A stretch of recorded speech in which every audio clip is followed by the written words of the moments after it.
I heard Earl Hines' big band, and there was one particular tune called Second Balcony Jump. A tenor player, which who I later learned was Bud Johnson, played a solo on that particular tune, and it was such a warm solo. It had so much thought and body to it, and he just sounded like a guy that really enjoyed playing tenor. So I began to feel, well, maybe there's where the enjoyment is. So I knew I had to learn a saxophone of some kind if I was going to stay with the woodwind, and I decided to study tenor saxophone. In 1944, I even remember the first date there, September the 11th, 1944. I went to work, saved some money, and I fell a little short, so I went to my pop. You know, that's who you go to when you're in trouble, right? Or when you want to rap and you got something on your mind. I went to my pop and I spoke with him about it, and the money that I was short, he loaned it to me, and I bought a tenor. After that, I went to playing around New York, and I had ambitions of being a band leader. I worked with a lot of other bands around the city, but I still wasn't too satisfied with what I heard coming out.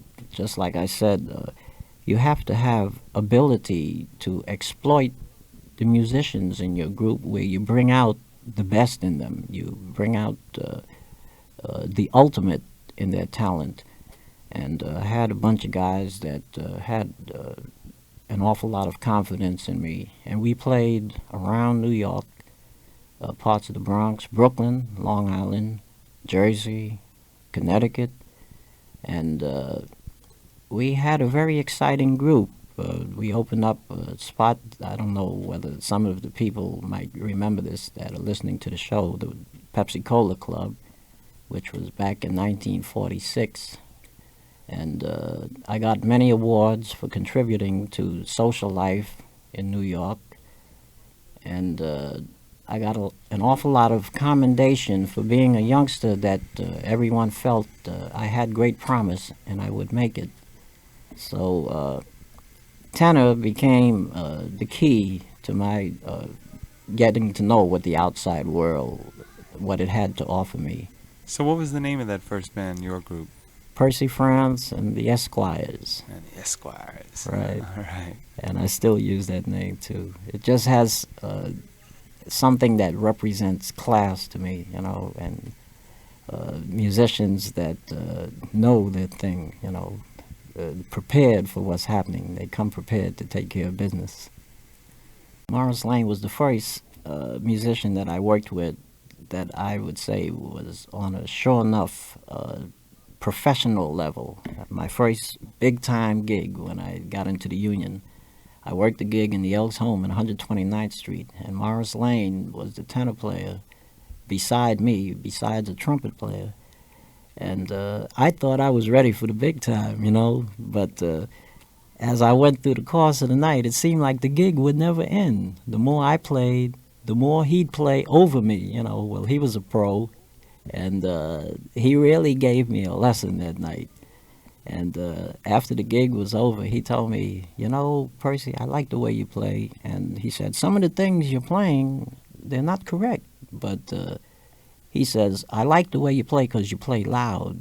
You play with a definite approach, like you mean to say what you're saying. And he said, the things that you're doing wrong now, if you keep studying, one day you're going to do them right. And I felt as though that was a compliment coming from Morris Lane, because Morris Lane was very highly respected by a lot of other tenor saxophone players and a lot of other musicians. How did you meet Bill Doggett?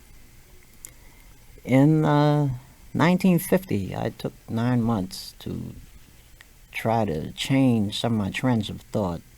I saw that after the bebop era came in, more and more musicians were getting into the bebop picture, but now so many of them began to sound so much alike, you know, because you have an idol most times when you start. I had many, Prez and Don Byers, Ben Webster I liked back from the era before that, Chu Berry.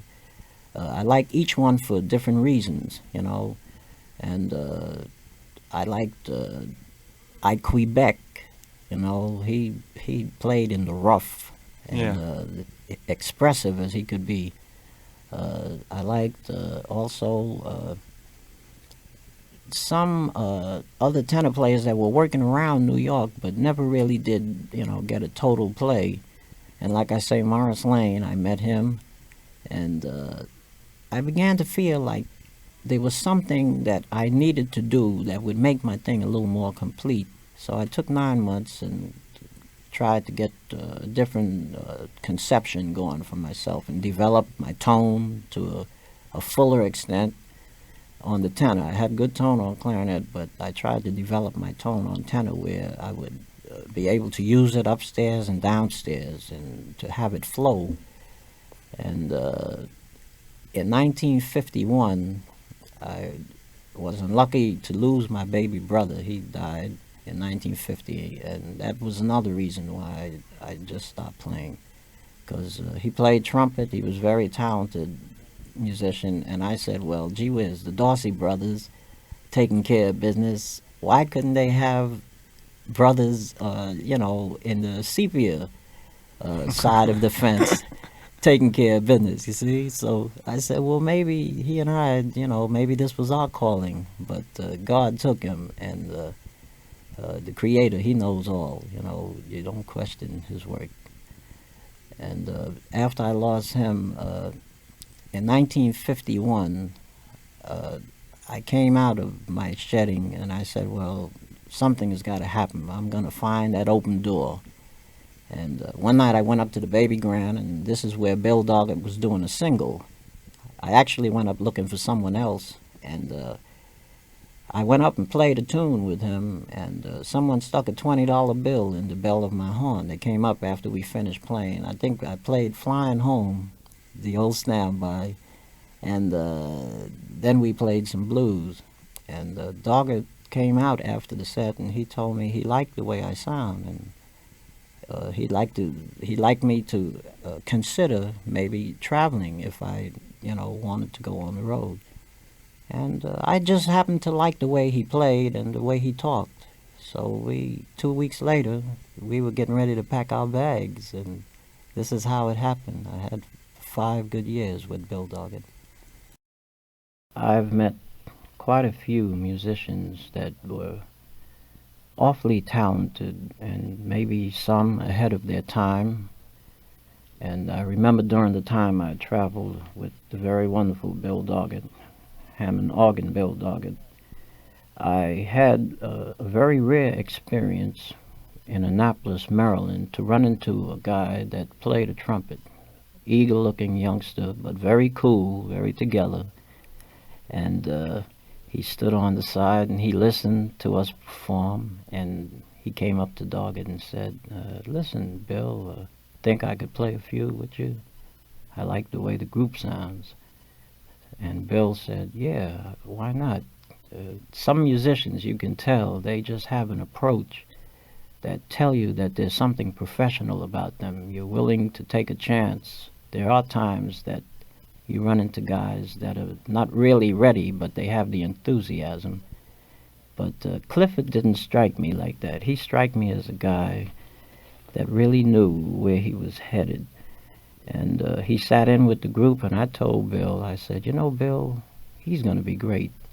And sure enough, after he sat in with us that night, we left and we did a couple other things on the road. We went to Cleveland and Chicago and Detroit, and we came back to New York, and at that time we were getting ready to go into Birdland, another #1 spot during the 50s, which is really missing in Midtown New York.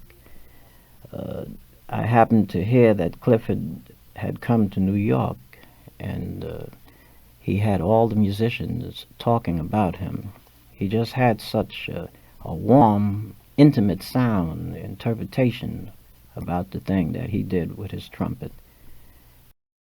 Every chance we get, we like to bring back these memories of these very wonderful greats that have since departed but left with us the message to be carried on, interpreted in many different ways, and presented to the people that really appreciate listening to good sounds.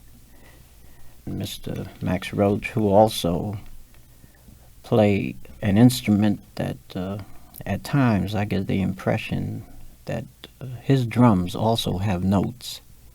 He seemed to make his tom-toms talk. I know many drummers hearing me say this will understand exactly what I mean. His drums have certain pitches, just like the drums in the jungle, where they would send messages. Each tone, each beat meant something else. It distinguished a certain message that they were trying to get through. Mr. Max Roach I've enjoyed for quite a while, and he's one of the drummers that have played with quite a few of the greats. Just to mention a few: Dizzy Gillespie, Don Byas. He played, I've heard him also play with trumpet player Miles Davis.